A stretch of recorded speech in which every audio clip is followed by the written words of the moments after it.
Thank you, Lorna. Good morning, everyone. How is everybody today? Yay. It's a joy to see you all. We'd like to welcome all of you to service today. And those of you that are visiting us for the first time today, it's nice to have you here. I'd like to begin with a reading. Normally we start with Whispers. Lorna read from Rays of the One Light. This is a book called Rays of the Same Light. We used to read from these every Sunday. It's a more expanded version. There was one little section I wanted to read, and it really responded to our topic this morning of how do we meet our tests.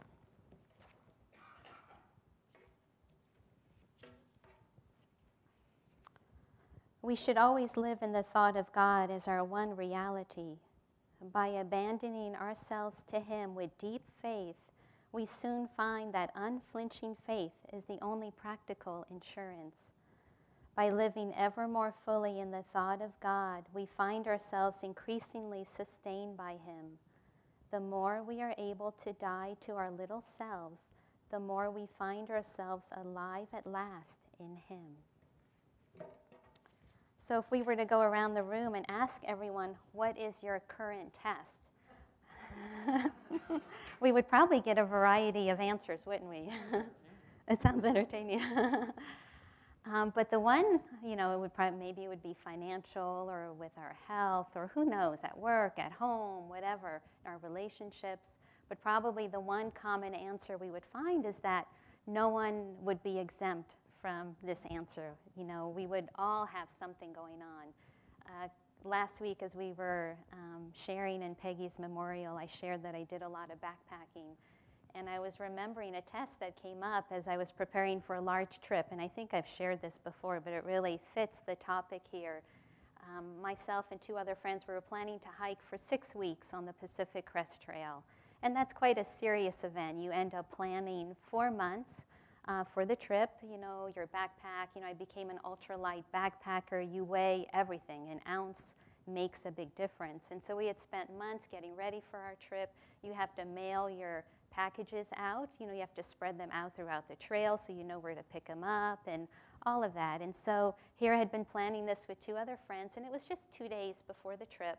And I had one of my 2 friends just turn to me and she said, this has been a really hard time for us. She said, I'm struggling. I have 2 teenage girls. They're really acting up. I don't know if I should go on the trip. It's really making me question.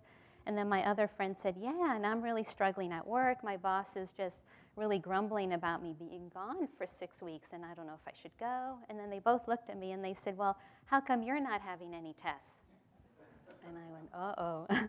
Well, it wasn't, I think, maybe just the very next day that's when Diva was bit by a rattlesnake and then ended up losing his finger. And so both friends then said, oh, we are so sorry.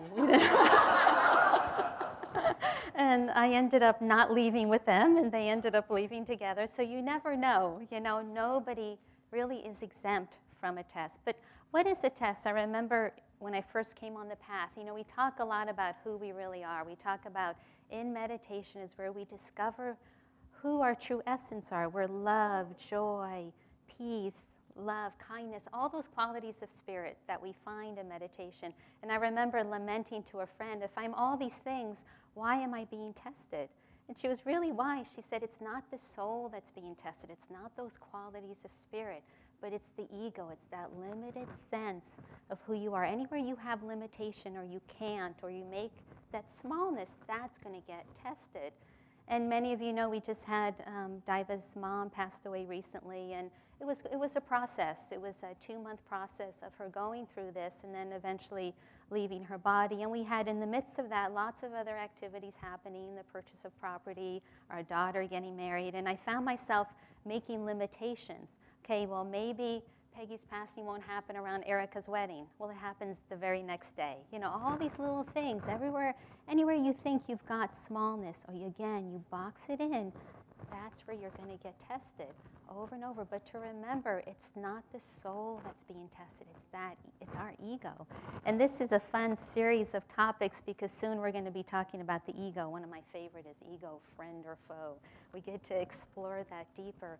But it's so beautiful what's our affirmation today? It's on alertness. What does alertness mean? It means you have energy, doesn't it? I was just in New York City last weekend with Melissa for a buying trip for our little boutique here. And in New York, you have to have energy to be in New York. Boy, I forgot about that. I've really become a West Coast girl and a Portland girl. Smell the roses, you know. And so here we are, we're trying to hail a taxi. And at first, I'm just like, you know, and I'm like, oh my gosh, you're pathetic. Taxi!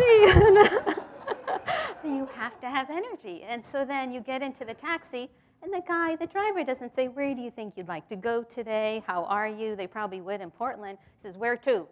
I go, oh, Javits Center. And then I said, well, how much would it cost? And he goes, whatever it takes. I was like, okay, we're going. But why is this affirmation so important with our topic, how to meet tests? When we're alert, right, we have energy. And then what happens, right? So often when a test comes, we're caught off guard, right? We're not alert. And then we're like, it's not fair. Why does life have to be that way? But when we're alert, we have energy. And by having energy, we're already meeting the test halfway. We're already halfway there. And that's what was so much fun about being in New York last weekend.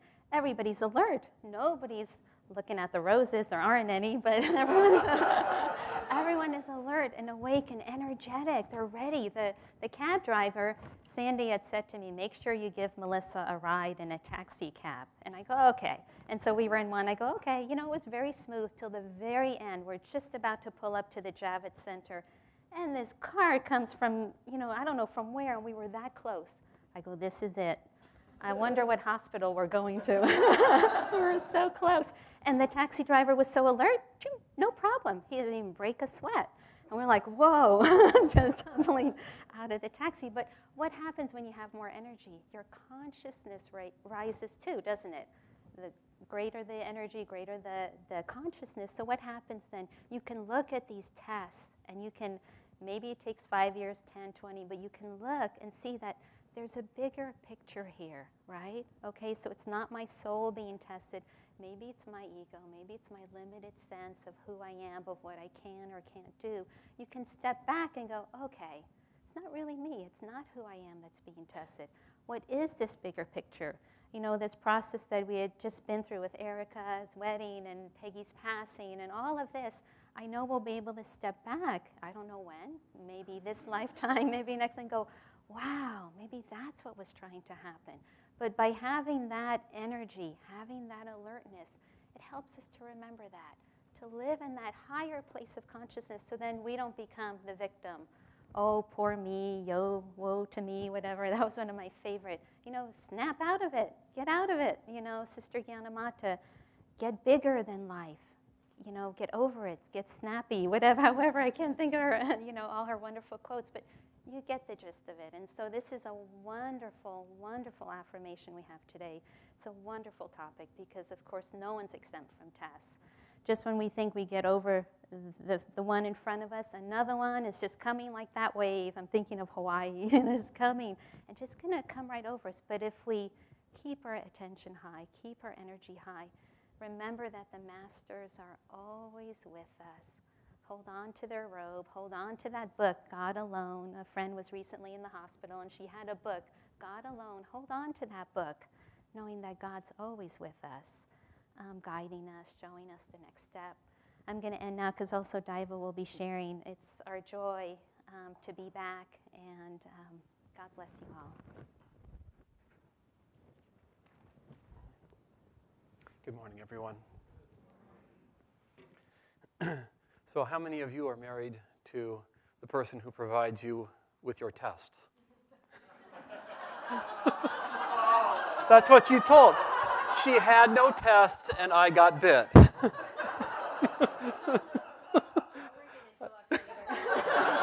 Taxi? Okay.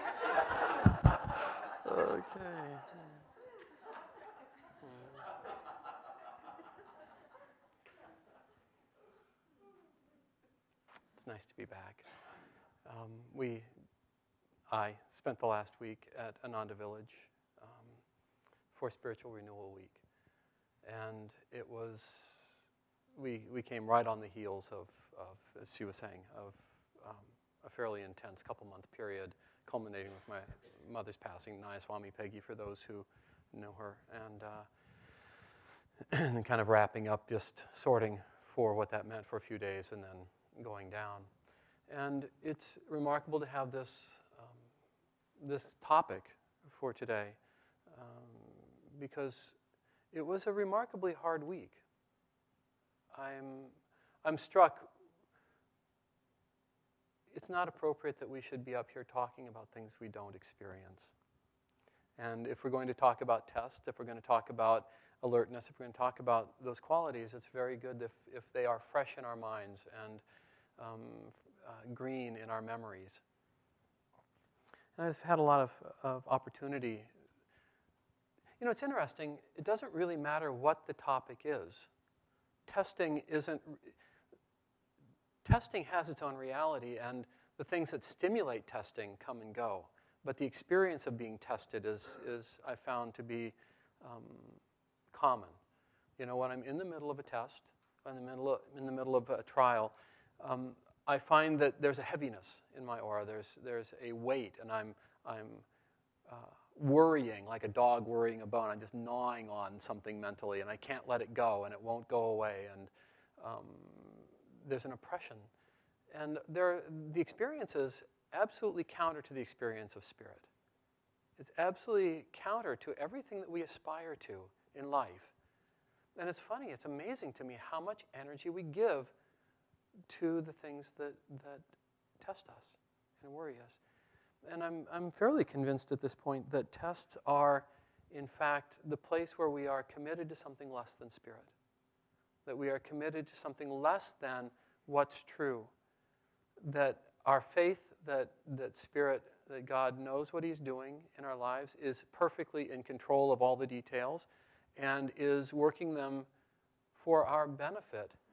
That understanding is just absolutely gone in the middle of a test. And where did it go?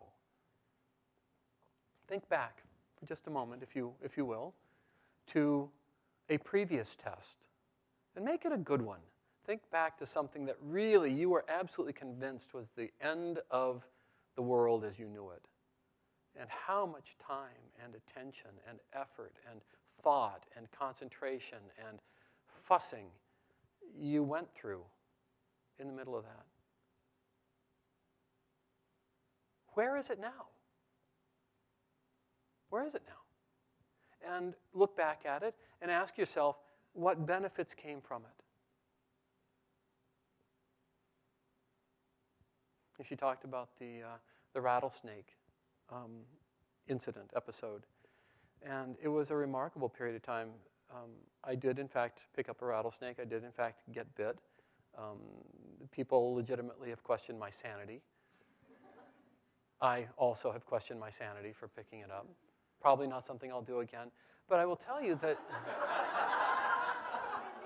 Did somebody hear the word probably? Is that what that's about?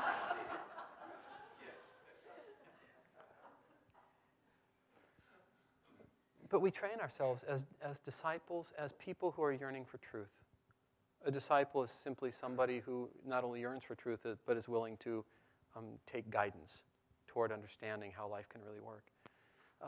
As disciples, one of the things we're taught is to, when life presents something, to step into it, to reach into it instead of pushing it away and avoiding it. And it's a remarkable premise that that's the proper way to respond to what life brings.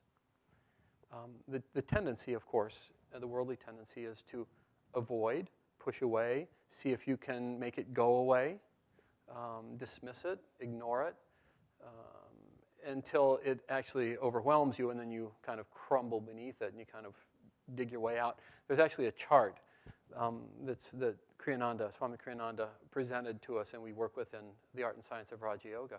But basically, you know, all of us have a native level of energy. And we're just kind of cruising along, and life's demands are cruising along right about that. You know, the demands go up, our energy goes up. The demands drop, our energy goes down. And right about that. And what a test is all of a sudden the demands of life go way up here. Right? All of a sudden something happens. And most of us, what we do is we go, holy smokes, there's no way.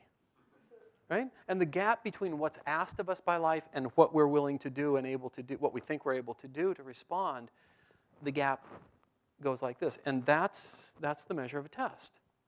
This is life asking. This is us saying, oh my God. Right? And then gradually what happens?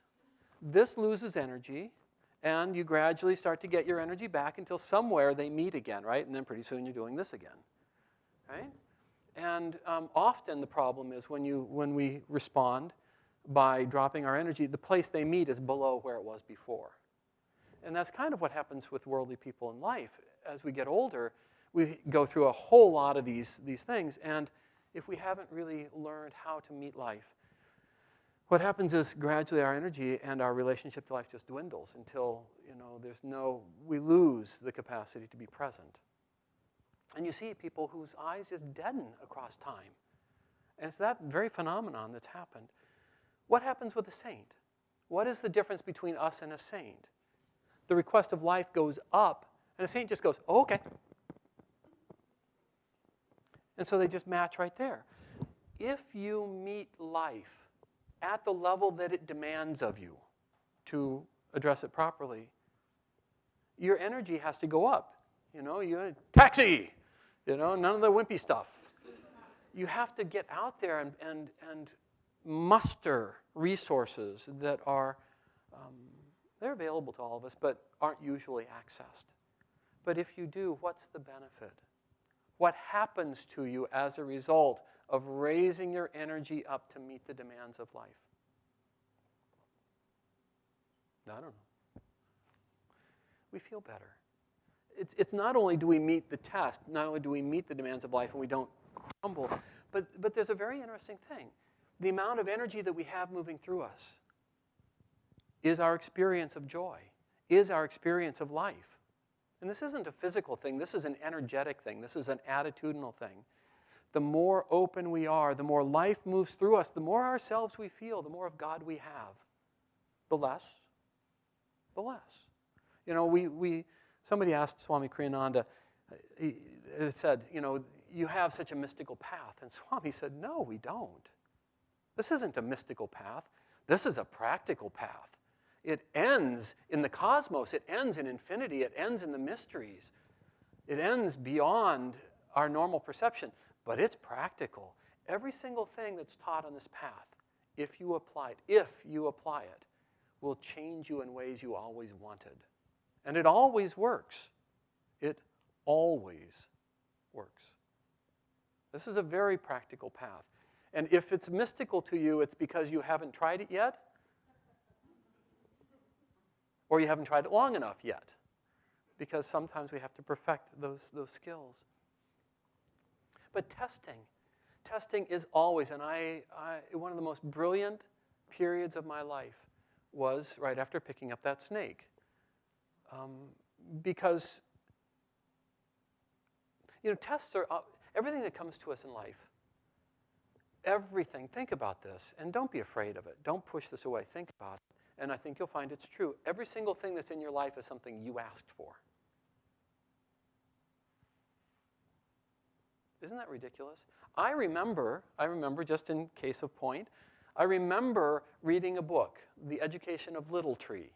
Anybody know it? It's a beautiful book. If you haven't, it's a wonderful read. It's about a young Indian boy in the South, in the face of prejudice and other things, being orphaned and being raised by his grandparents, which were remarkable individuals and had a fairly mystical, different experience of life and approach to life than most of the Southern culture at that time.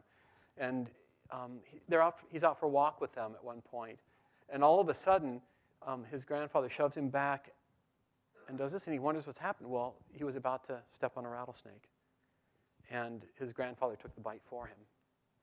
And he describes what happens in that process.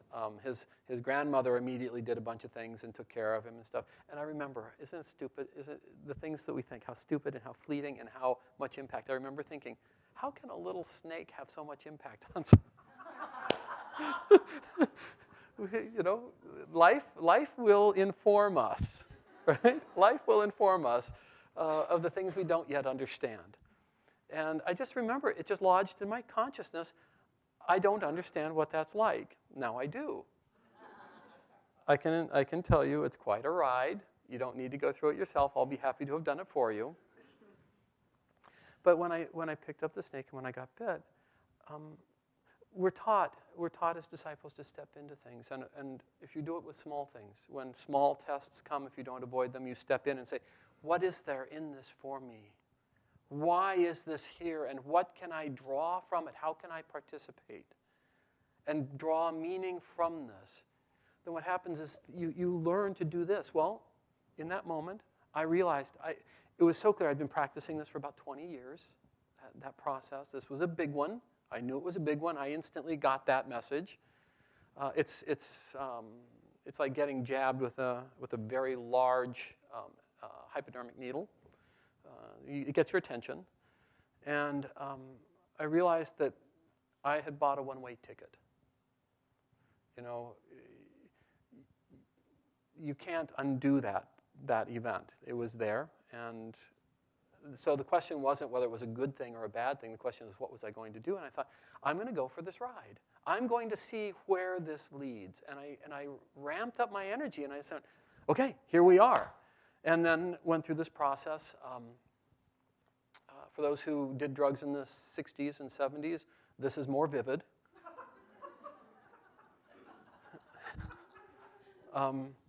It ended up in the hospital, ended up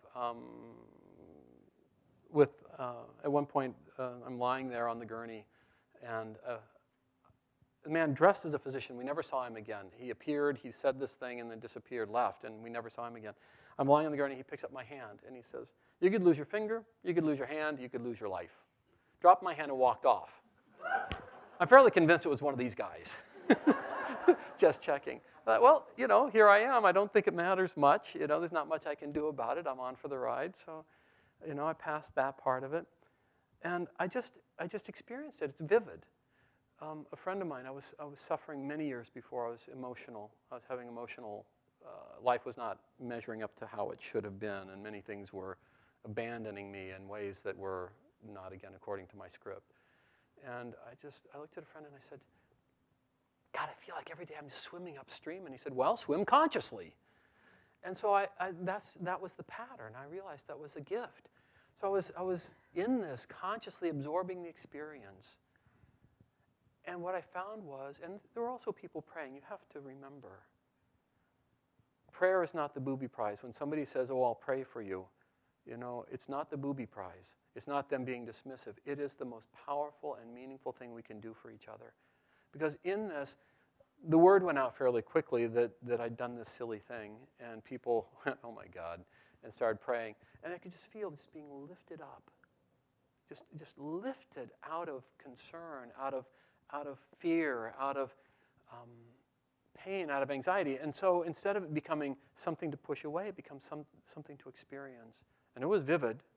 It was vivid. It was like sticking your finger into a light socket, an outlet, and having a rheostat on it and having them just continually turn it up. It just got more and more and more intense. But again, it was experience, it wasn't pain. That's a choice. And in the course of time, you know, it looked like I was going to keep the finger, and then it looked like I was going to lose the finger, and then I did lose the finger and stuff. Throughout that entire period of time, and even now, today, this is a souvenir. It was one of the most joyous periods of my entire life. And I keep it. I mean, I would give, for that experience, I'd give everything. It didn't matter in the midst of it whether I kept the body or not. Because, you know, all we really want is to feel that presence, to feel that joy, to feel that freedom and that light. Who cares at that point whether you have a finger, a hand, or a body? It's just irrelevant, because that's not who we are. We're using this thing to have experiences to see where joy comes from. But it comes from deep inside. This was 10 years ago. But it was a watershed moment or watershed period, because it helped me remember that what the masters say is absolutely true. If you simply step into things, you know, as far as practical things, I play the harmonium, I'm still a builder, I do all the things. You know, I just moved over one. You just adapt to whatever your circumstances are. Joy isn't determined. I'm not 9/10 as joyful as I was before this happened. You know? My godson, our godson, lost his, had just had a major surgery. He ended up losing his leg to cancer when he was young.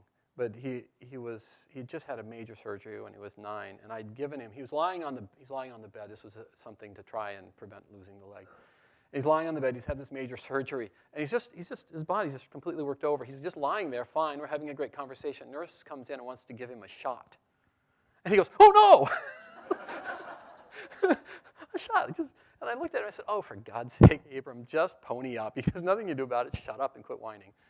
I'm speaking to a 9-year-old kid, okay? So anyway, I lost, the finger came off just really on his 10th birthday, so just a little while later. And he showed up. He and his father came to visit, and they came in with this he had a big grin on his face, and I'm lying there without a finger. and I said, "What are you smiling about?" He says, "Well, my dad and I figured out that when I was going from 9 to 10, you were going from 10 to 9. He's the only one who had the right to make that joke. But it was absolutely brilliant, you know? God would set us free.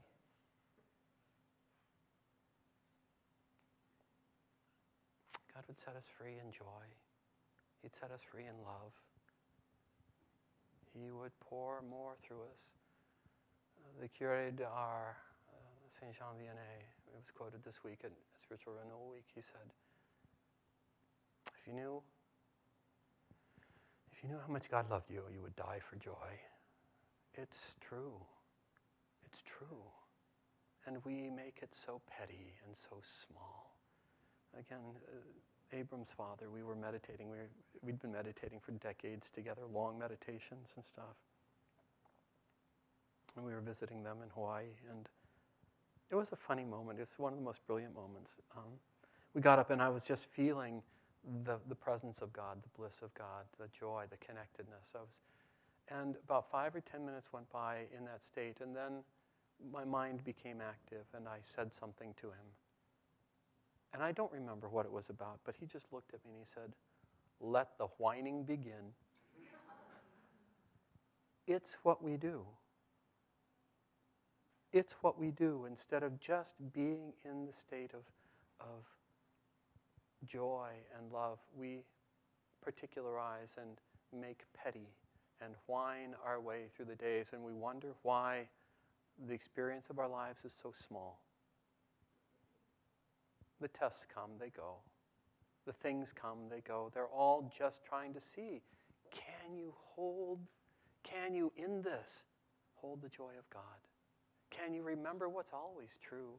Tests pass, and all that's left is God, the joy. What would happen?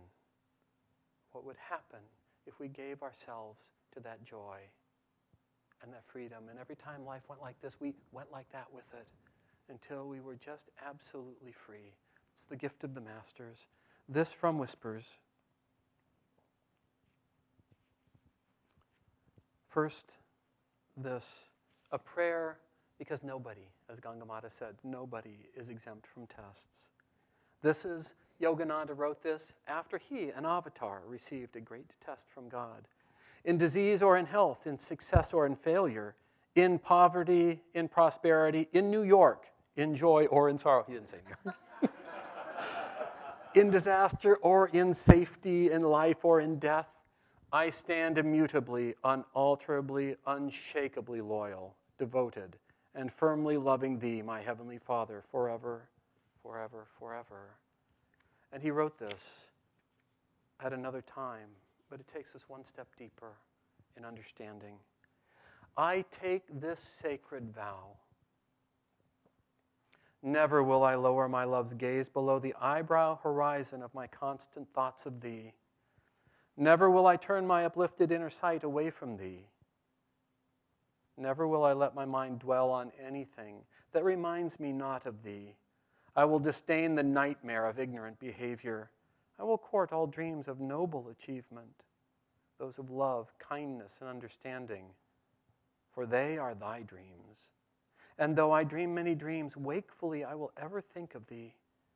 In the sacred fire of constant remembrance, kept ever alight on my soul's altar, I will ever behold thy presence with the watchful eyes of devotional love. Thy grace has shown me that the dualities of health and sickness, life and death, joy and sorrow are but passing fantasies. I am finished with those eternally self-canceling delusions. I am persuaded at last that there is but one abiding reality, thy eternal, ever conscious, ever new, ever thrilling, infinite bliss.